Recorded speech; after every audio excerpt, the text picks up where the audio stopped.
Alright guys, so we are off to the movies again. Yeah, and today we're gonna go see The Good Dinosaur. So, it's Pixar's newest movie. We've heard it's alright. It's pretty alright. It's nothing like Inside Out, which was one of the best animated movies of the year. And like I said in our Inside Out review, we weren't exactly... we knew this wasn't gonna be incredible because it's had so many production problems, but...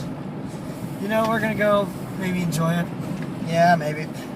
We've heard that it's at least better than Cars 2.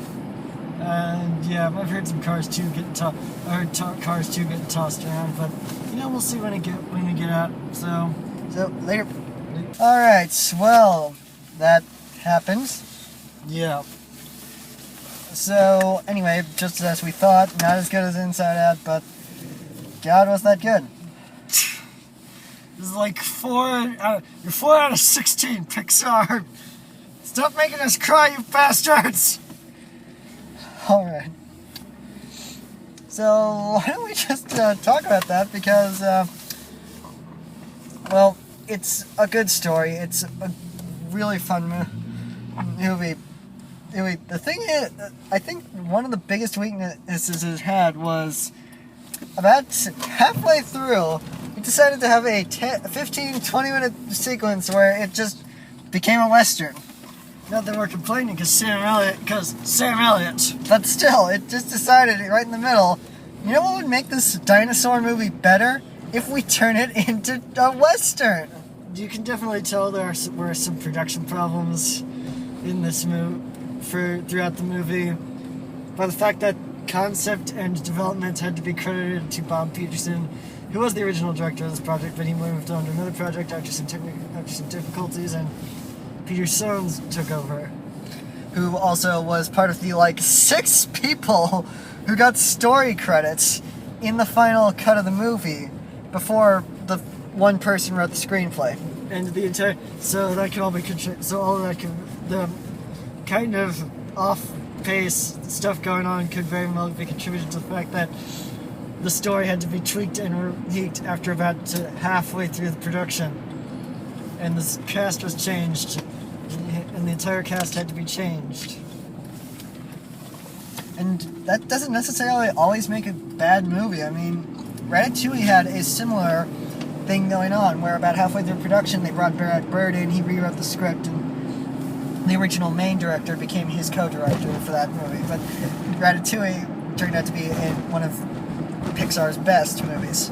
Whereas this, I'm going to say it's kind of on par with Cars.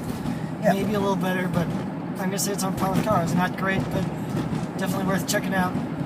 Yeah, Cars, not Cars 2. Because it's Pixar. I mean, it's Pixar.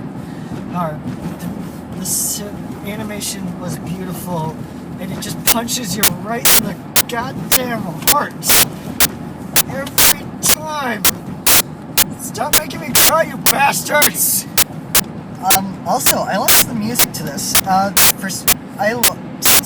Since it's basically both a Western and it revolves around if dinosaurs lived for millions of years after if the asteroid had passed over, that killed them, passed over Earth. Basically, it had this bluegrass feel. Like, it was a lot of violins and guitars and all that, and banjos and all mandolins, all that kind of stuff. And I don't know if I've ever actually gone out and said this, but I love that kind of bluegrass music, and violins are pretty much my favorite sound in the world. And the sound of violins is pretty much my favorite sound in the world. And since it had it was given this great Western soundtrack. The music is amazing. It fits the whole Western feel they're going for, and they even showed us what a dinosaur harmonica looks like, which was interesting. Yeah, there's a scene where you assume where you hear harmonica music still going, and you're like, okay, weird. It kind of sounds like it blended in with the movie's actual soundtrack, and then it just cuts over, and you're like, dinosaurs play a harmonica? It's a very interesting concept, and you really do get invested in this boy and his dog story, which is just a dinosaur and his boy story, and it's very beautiful the way it ends. It's just... I'm driving right now, so I'm going to try... get that in my head because I can't afford to just. But anyway, another good thing about this movie is that it was told with very minimal dialogue. It was very much. There was very few characters, and when there was dialogue, and when there was dialogue, it was basically just Arlo talking to Spot. It wasn't a lot of talking. The same thing was with Wall-E, which made it pretty damn good, but where there wasn't any human talking until like a half hour into the movie. And of course, the whole but when I say there was minimal talking, I don't mean there were whole scenes where where characters would just show up and then they'd just give like a knowing nod, and suddenly the relationship is formed between these two characters. There was talking. It's just that when in the scenes where Arlo and Spot are kind of by themselves, that's when dialogue starts to become minimal, and it just lets the visuals do the talking. And in some of the most powerful emotional scenes of the movie, like two of them, it's just Arlo and Spot. There's no talking, and they just do the whole thing through their facial expressions and through body language and through other things to communicate to each other, and it's pretty damn impactful. Including the very end with Arlo and Spot, it is pretty damn impactful, and it just ends on a great note. So on that note, you got anything else to talk about? I got nothing.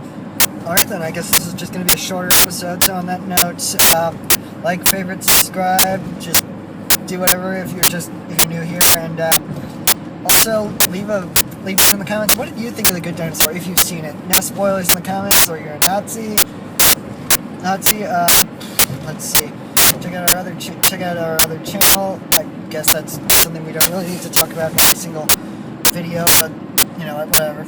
Alright, bye guys. Bye.